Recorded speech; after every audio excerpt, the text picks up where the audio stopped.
My own sister, the judge, mocked me in front of everyone. "This is a courtroom, not your kitchen." The laughter cut deeper than any knife. They thought I was nothing but a shadow, someone to silence, to erase. But that day, I whispered 4 words, and every seat of power in that room collapsed. Before we dive in, tell me, what time are you listening to this, and where? Drop a comment below. Because after hearing my story, you may never look at family the same way again. The wooden doors of the courthouse felt heavier than they should have. I pushed them open, stepping into the wide hallway where the hum of voices and the shuffle of papers echoed against the high ceilings. My shoes clicked softly against the polished floor, the sound swallowed almost instantly by the weight of stairs. Officers by the metal detectors paused, their eyes flicking over me like I was out of place. A clerk behind the counter smirked and leaned toward another, whispering something that made them both laugh under their breath. I had dressed simply, a plain navy blouse and dark slacks, nothing that shouted for attention. I never had, and still attention found me, though never the kind that carried respect.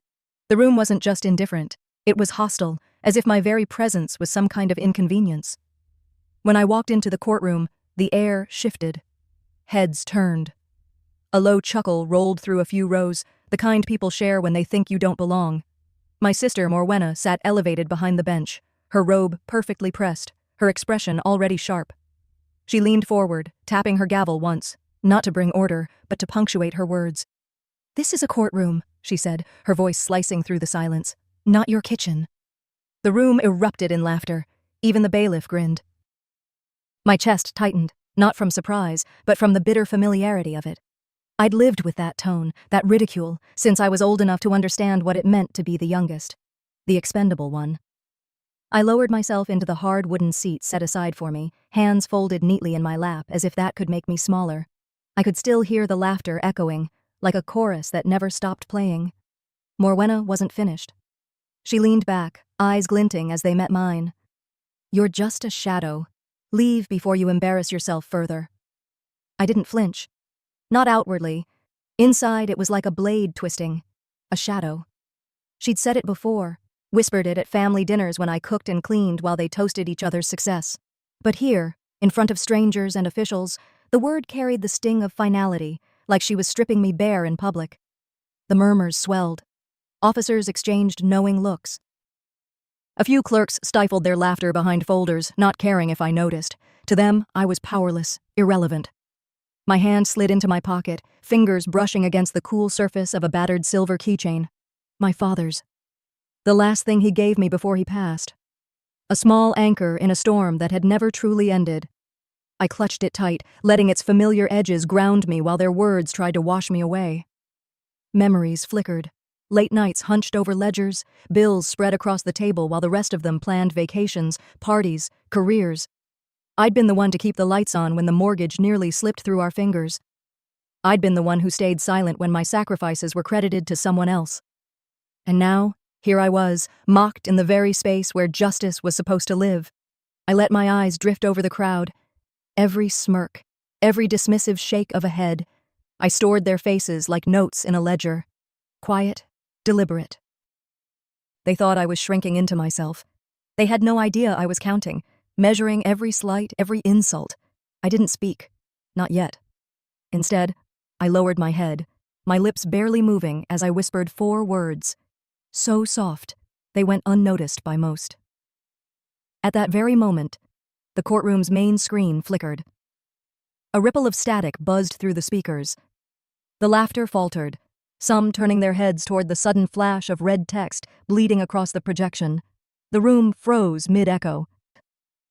The laughter hung in the air for only a moment before the sound of static broke through. Every head turned toward the massive screen behind Morwenna's bench as it flickered, the glow shifting from dull beige to an alarming shade of red. The words stretched across it in bold letters, "Code verification in process." A ripple went through the crowd. Chairs scraped the floor. Someone gasped, loud and unguarded. The room that had been filled with smug laughter only seconds earlier was suddenly tight with silence. Morwenna's eyes darted upward, her lips pressing into a hard line. She slammed her gavel down, the crack echoing through the chamber. "This is a court of law," she barked. "Ignore the interruption. We will continue." but her voice betrayed her. I caught it. The slightest tremor underneath her commanding tone. She wasn't as steady as she wanted everyone to believe. I stayed still, my hands folded calmly on the table. Inside, my pulse thudded in my ears, but outwardly I was collected. I'd been humiliated, belittled, called a shadow. That sting was still there, sharp as ever, but now I could see the fear beginning to shift onto their faces. The clerk closest to me leaned toward another, muttering just loud enough. "Probably some glitch. She's bluffing. Look at her. She doesn't have the brains for this." Their quiet snickers returned, but softer this time, as if even they didn't fully believe their own words. From the back row, a young man in uniform whispered to his companion, though his voice carried just enough. "That's a national emergency protocol, isn't it?" I let the comment hang. I didn't need to respond. My silence carried more weight than anything I could say. I adjusted my posture, sitting straighter, my chin lifted slightly. Every move was deliberate, every breath steady. The screen flickered again, brighter this time. More words scrolled across, crisp and undeniable. Voice verification confirmed. Protected entity. Do not interrogate. Gasps erupted. Several officers leapt from their seats, their hands twitching toward their radios. The judge's bench no longer looked untouchable. The foundation of her authority had cracked in plain sight. Morwenna's face went pale. I had grown up watching her mask emotions flawlessly, never letting so much as a twitch betray her in front of a crowd. But here, for the first time, I saw it. The falter. The slip. Her authority wasn't invincible anymore. The murmurs turned into whispers, the kind that spread like wildfire. "What does that mean?" one woman hissed. "Protected entity?" another man muttered, his brows knitted in confusion. I slipped my fingers into my pocket and brushed the silver keychain again, the one my father had pressed into my hand years ago. It was small, dented from years of use, but it grounded me like nothing else. I let the cool metal remind me of nights I'd stayed awake alone, holding this very keychain while my family celebrated without me. Back then, I had promised myself that one day the balance would shift. Morwenna slammed the gavel again, harder this time. "Enough!" she shouted, but the command lacked its usual sharpness. "This is a simple malfunction. Sit down." Her words hit the air, but they didn't settle. The officers looked at each other, unsure. Even the bailiff, who had been smirking earlier, now kept his eyes glued nervously to the screen. A clerk, trying to recover the room's order, forced a laugh. "See? It's nothing. Just some old system glitching out." But his voice cracked halfway through, betraying his own unease. I finally raised my eyes, not to speak, just to look. I let my calm gaze sweep the room, meeting the faces of those who had laughed at me minutes before. The whispers quieted. The power in silence, it was heavier than any insult they had thrown at me. Then the screen pulsed once more. A red seal appeared, accompanied by a deep mechanical voice from the speakers overhead. "Verification complete. Clearance. Immediate." The room erupted into chaos. Officers scrambled, some fumbling with their radios, others frozen mid-step. The crowd that had laughed at me now shifted nervously, exchanging worried glances as though the ground beneath them had shifted. Morwenna gripped the edges of her bench, her knuckles white. She leaned forward, her face tight with something I had never seen in her before. Fear. Her voice came low, shaky, despite her effort to steady it. "What did you just say?" I sat still, my fingers curling once more around the keychain in my pocket, the weight of it anchoring me. Slowly, I lifted my head, ready to meet her eyes. I raised my eyes slowly, meeting hers with calm certainty. For the first time in years, Morwenna flinched. She wasn't used to me looking at her without fear, without shrinking back like the obedient little sister who used to clear her dinner plate in silence. Her voice cracked as she repeated, louder now, "What did you just say?" The room leaned forward, all ears. I didn't answer her right away. Instead, I smoothed my skirt, steady and deliberate, and glanced at the massive screen looming above us. The pulsing red glow carried the words that had silenced the laughter. "Do not interrogate." Silence stretched, heavy as a storm cloud ready to break. My lack of response was louder than any defense. I could feel the weight of their stares pressing down on me, but I didn't look away. If anything, I let the stillness wrap around me, knowing every second I kept quiet unnerved them more. Inside, my mind drifted, unwilling, almost automatic, to the past. I remembered being 12, standing barefoot in our kitchen, scrubbing the plates while Morwenna practiced her speech for debate club. She always had the spotlight, the applause, the family's pride. I had the mop, the rag, and the silence. "You're here to support, not to shine," my mother had told me once, her tone sharp when I dared to ask why Morwenna got to attend competitions while I stayed home to clean. Support, not shine. Those words had clung to me like a shadow, sinking deep into my bones. The laughter in the courtroom minutes ago had echoed the same message, only louder, crueler. Another memory pulled at me, one that had carried me through darker nights. My father's face, lined with fatigue but softened by a rare smile, as he pressed a small silver keychain into my palm. "One day," he whispered, his voice low so no one else could hear, "they'll regret underestimating you." That keychain was in my pocket now, its edges cool against my fingertips. I held it tight, grounding myself. A female officer in the front scoffed, loud enough for half the room to hear. "She's stalling. Look at her. Wrinkled clothes, no lawyer. This is a joke." A few chuckles followed, but they were thin, shaky. Confidence was cracking. I finally spoke, my voice steady but not loud. I didn't need volume. The room was already hanging on every word. "That code wasn't for you," I said evenly. "It was for the system." The reaction was immediate. Gasps, murmurs, a couple of outright exclamations. The words seemed to slice through the air, leaving everyone momentarily stunned. Morwenna's grip tightened on her gavel, the wood creaking under the pressure. She opened her mouth to retort, but before she could, the screen above us flared brighter. "Protocol activation, 60 seconds remaining." The announcement boomed from the speakers, cold and mechanical. People shot to their feet. Officers scrambled, some fumbling for their radios, others frozen in disbelief.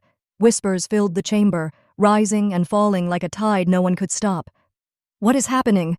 a clerk hissed, her face drained of color. "This can't be real," another muttered, though the panic in his tone betrayed him. I felt my heart pound, but my face remained calm. I slipped the keychain into my palm, its dented metal biting softly against my skin.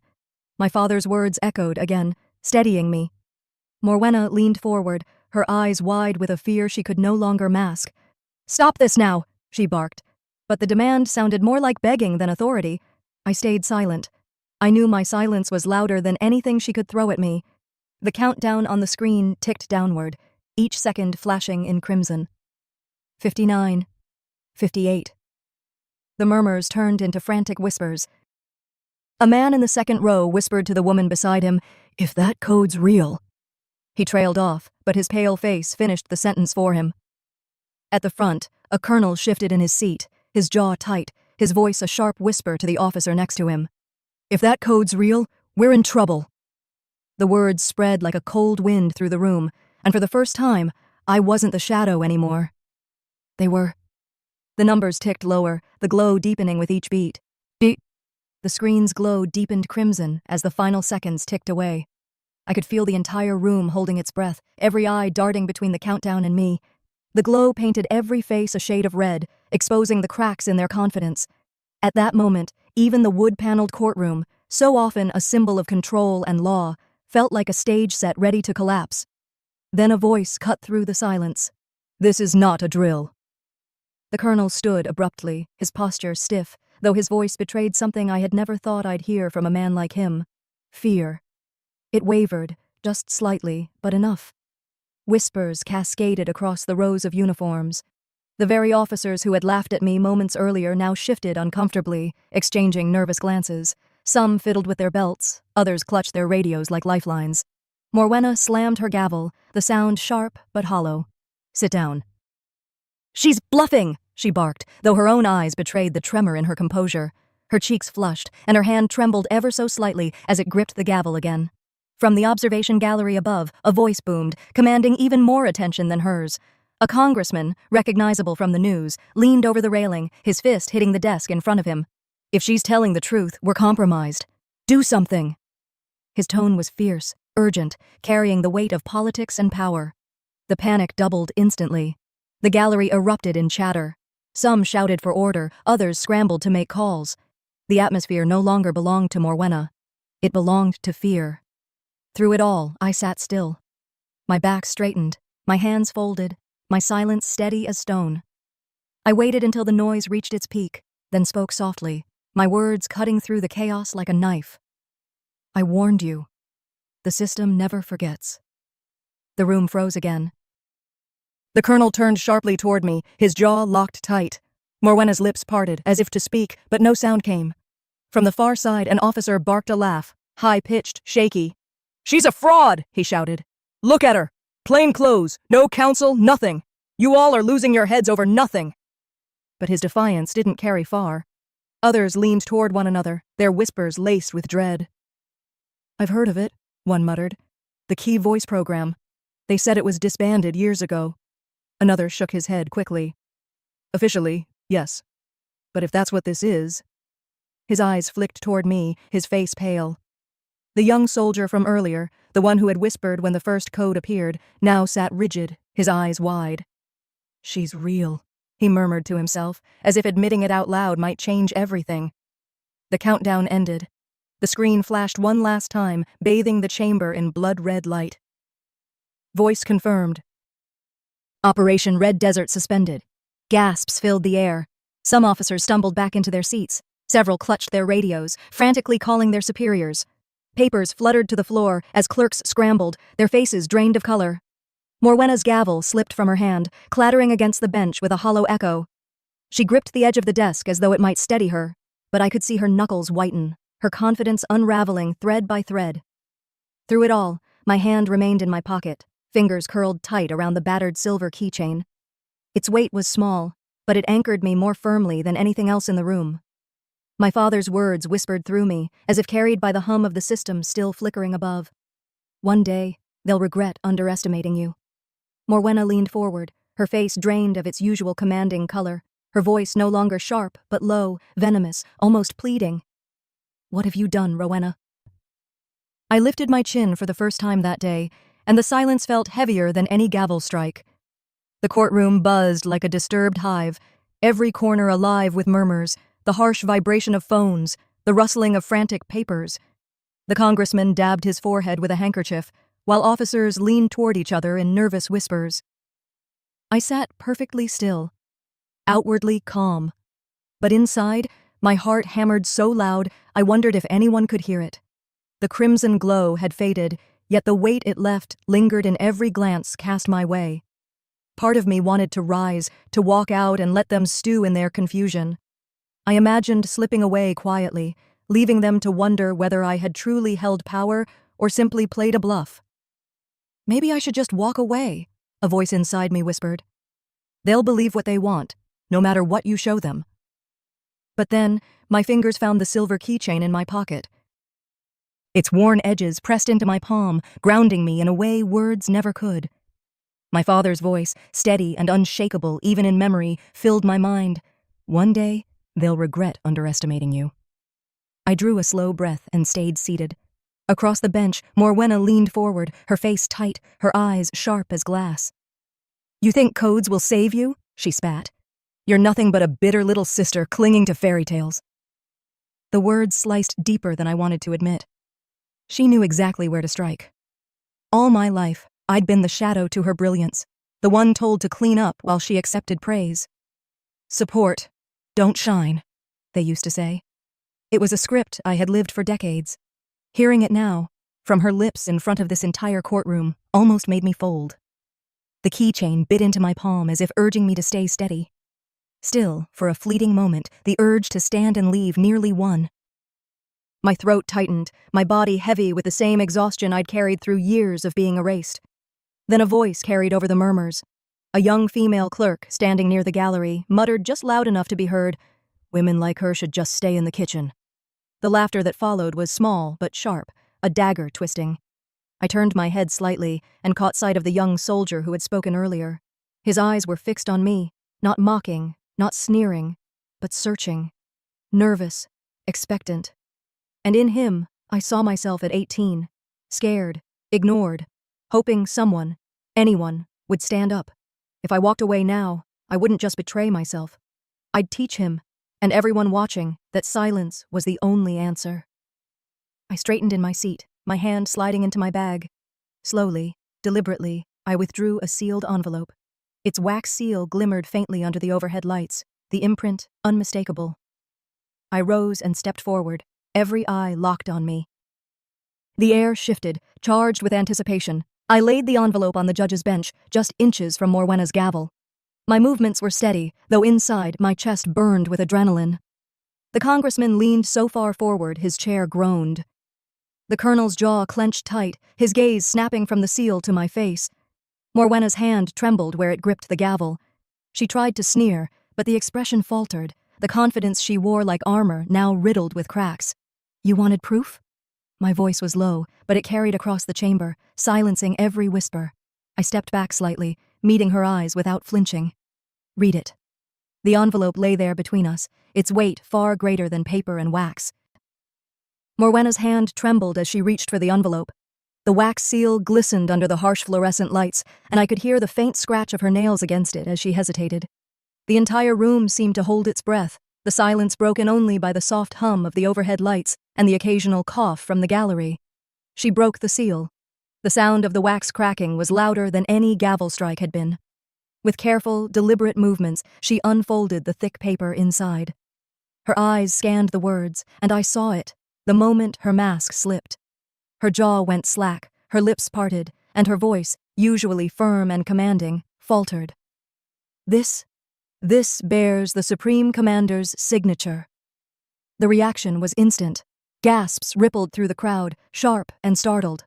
People who had smirked at me moments ago now sat bolt upright. Some craned their necks to catch a glimpse of the document. Others whispered feverishly, their words laced with disbelief. A colonel, seated near the front, shot to his feet. "That program was terminated years ago!" His voice cracked with something I'd never heard in men like him before. Panic. The congressman slammed his fist on the wooden rail so hard the sound echoed off the marble walls. "This is forged.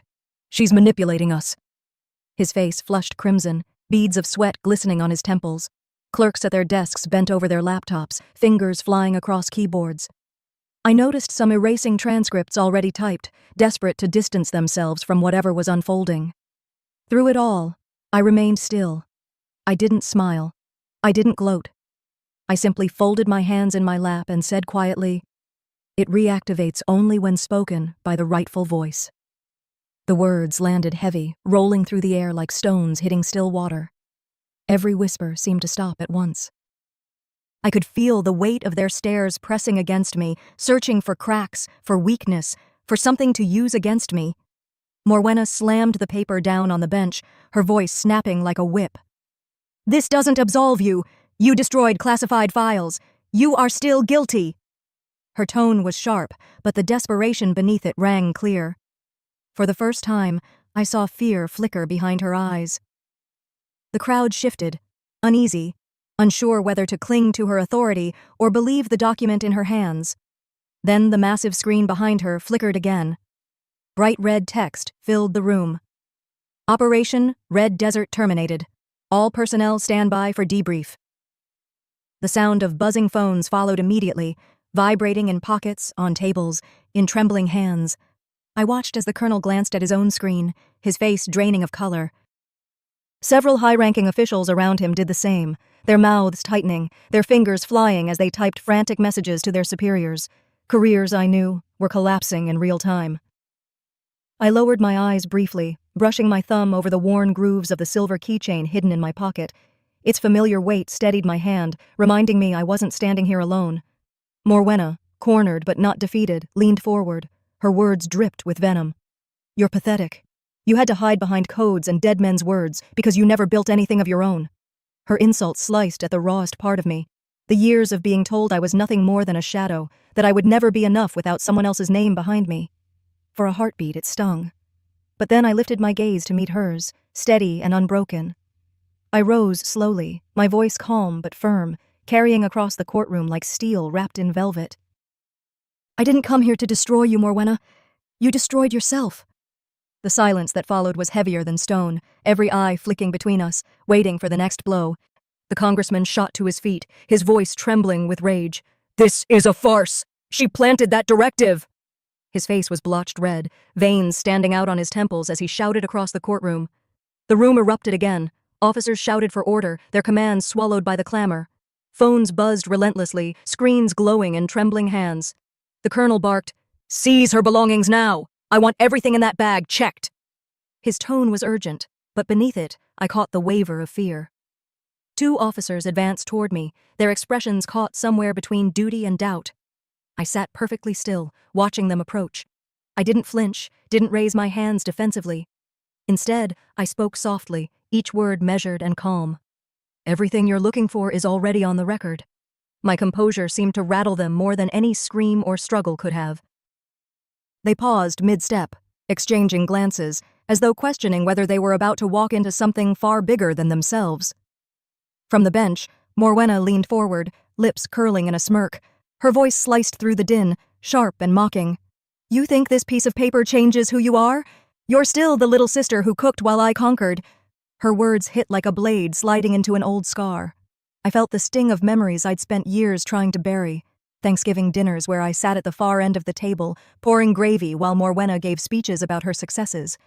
Birthdays where my name was barely mentioned, where she stood in the spotlight while I quietly cleaned up the mess afterward. I drew in a breath, steadying myself. In my mind, I heard the bitter refrain of my life. I had lived in their shadow so long they mistook me for part of the wall. The congressman's voice cracked as he shouted again, "She's a fraud!" "You're all being duped!" He slammed his phone against the desk when no one on the other end answered his frantic calls. The colonel's phone buzzed violently in his pocket. He glanced at the screen, and his face drained of color. His shoulders sagged as if the weight of decades had crashed down in a single moment. Then the screen above the bench blared with a piercing alert, letters glowing crimson across the courtroom wall. "Unauthorized personnel identified. Security clearance revoked. Colonel, Congressman, Presiding Judge." The names appeared in bold, undeniable text. The air was sucked out of the room. The colonel sank heavily into his chair, his hands gripping the armrests as if to anchor himself against the humiliation. The congressman stuttered into his phone again, his voice desperate, but the line was dead. Morwenna's gavel slipped from her hand and clattered against the bench, echoing through the chamber like the final note of a funeral bell. I sat still, my fingers brushing over the familiar grooves of the silver keychain in my pocket. My father's voice whispered in memory, "The day will come when silence is stronger than any shout." I looked out over the gallery, where whispers rippled like a storm tide. Some eyes glared at me with fury, others with awe, but all were fixed on me now. Not on Morwenna, not on the colonel, not on the congressman. I stood, lifting my chin, my voice calm, but carrying through the hushed room. "Now you know who was the shadow, and who cast it." The words settled like a gavel's strike, silencing even the faintest whispers. Morwenna slammed her fist on the bench, her voice breaking at last. "This isn't over! She's manipulating the system!" The gavel cracked against the wood, but no one laughed this time. The sound rang hollow, swallowed by the pounding red lights that began flashing around the courtroom. The screen above the bench shifted, letters glowing across its surface. All present flagged for debrief. Exit restricted. Gasps filled the air. A security officer bolted toward the heavy oak doors. He yanked the handle, but a metallic thud locked it tight. The room erupted in shouts. "What's happening?" someone cried. "This can't be real, can it?" another muttered, their voice shaking. Phones buzzed on every desk, but no call connected. The congressman's face dripped with sweat as he waved his phone frantically in the air. "I'll call the department myself! I'll fix this!" His voice was desperate, more plea than command. But the line was dead, the silence on the other end a sentence more crushing than any verdict. He lowered the phone slowly, realization dawning like a shadow over his features. The fallout had already spread far beyond these walls. I sat still, watching it all unfold. My heart pounded hard enough to feel in my throat, but I didn't let it show. I leaned forward slightly, my voice cutting through the storm without needing to rise. "You laughed when I was silent. You sneered when I whispered. But now, you'll answer for every word you used to erase me." Every head turned toward me. Some faces burned with anger, others with fear. But no one dared to interrupt. Morwenna, refusing to yield, spat venom. "Seize her! She's a traitor!" Her words rang out, sharp, desperate. 2 officers hesitated, glancing up at the screen. Their own names glowed in bold red letters. Their jaws tightened, hands hovering at their belts, but they didn't move, not against me. I could see the fear ripple through them. They weren't worried about me anymore. They were worried about what the system had already declared. Then the screen blared again. "Voice holder authorized to initiate emergency full protocol." A silence heavier than stone settled over the room. I stepped closer to the microphone at the center of the bench. The glow of the crimson letters washed over my hands as I placed them firmly on either side of the stand. I leaned in and whispered one word. Execute. The sound wasn't loud, but the impact was seismic. A siren wailed through the courthouse, shrill and unrelenting. The massive screens flickered, then switched to a live feed of the courtroom itself, broadcasting every face, every word, every desperate movement to higher authorities nationwide. Gasps turned into chaos. Officers scrambled, some trying to cover their badges, others fumbling with phones that no longer worked. The congressman collapsed into his chair, his hand clutching his chest as he muttered, "We're finished." Morwenna's face drained of color. For the first time in her career, her eyes darted like a trapped animal, searching for a way out where none existed. The gavel sat useless in front of her, a relic of authority already stripped away. I took a breath. My voice trembled now, not from fear, but from release. Years of silence poured out in those words. I wasn't your shadow anymore. I was the light that showed every crack in your walls. The young soldier in the back straightened, his eyes fixed on me. It wasn't awe. It was recognition. He saw me, not as a servant, not as a background figure, but as someone who had shifted the very ground under their feet. The red glow deepened across the screens. A final message appeared, its letters pulsing like a heartbeat. Final voice verification required. I stepped forward, the silver keychain warm in my palm. I placed my hand on the microphone, steady at last. The red glow of the alarms painted every face in that room with a haunting light. Nobody moved. Even the sound of breathing seemed louder than usual, like the courthouse itself was holding its breath. I leaned forward. My voice came out calm, measured, each word deliberate. It's time. The system answered instantly, in a voice colder than any judge I'd ever heard. Final voice confirmed. Operation Red Desert terminated permanently. All personnel flagged for review. The words echoed through the courtroom. I saw it ripple across them like a wave. Disbelief, then terror. The congressman's phone buzzed first. He snatched it up, his face blanching as line after line of damning text scrolled across his screen. His connections to defense contractors, payments, bribes, hidden accounts, all of it leaked in real time. He fumbled, whispering, No, this can't." He dropped the phone onto the bench, hands trembling so violently he couldn't pick it back up. The colonel beside him slumped back into his chair, staring at his own phone as the words, "Clearance revoked, effective immediately," blinked over and over. The power drained from his expression. He looked less like a decorated officer and more like a man watching his life burn down in silence. Then came Morwenna. Her name filled the big screen, bold and unmistakable. Next to it, suspended pending investigation. Gasps swept through the courtroom, a collective exhale of disbelief. Morwenna gripped the bench as though holding on could stop what was already done. "You can't erase me!" she shouted, her voice cracking. "I built this! This court runs because of me!" I met her eyes, steady and unflinching. "No, you built it on my silence, and I'm done being quiet." For a moment, neither of us moved. The red light flickered across her pale face. I could see the panic, the denial, the fury, but beneath it all, I saw the truth sink in. She had lost. I reached into my pocket and pulled out the silver keychain. My father's gift. I set it gently on the bench in front of her. The sound of the metal touching wood was small, but it cut through the room like thunder. "You forgot who I was," I told her softly. "But I never did." The young soldier in the back leaned toward his friend, his voice barely above a whisper but clear enough to carry. "She wasn't just logistics." His eyes locked on me, wide and certain. And in his face, I saw the reflection of what I had always been. Never weak, never invisible, just unseen.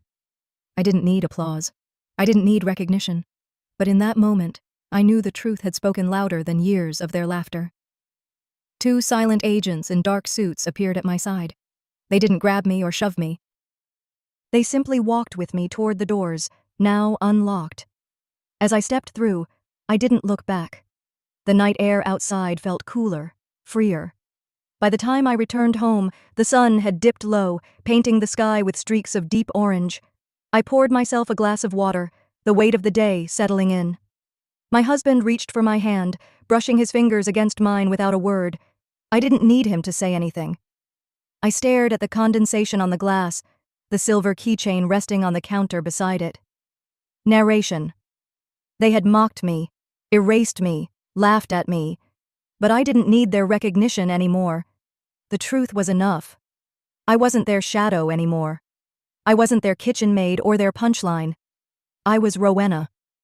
And sometimes, the quietest whisper can end the loudest lies. I let the silence sit for a moment, heavy but peaceful. Then I asked, softly, as if speaking to those unseen eyes beyond the screen, "Tell me, have you ever been dismissed, laughed at, told you were nothing, until the day you proved them wrong?" The screen faded, but the silence in their hearts remained deafening.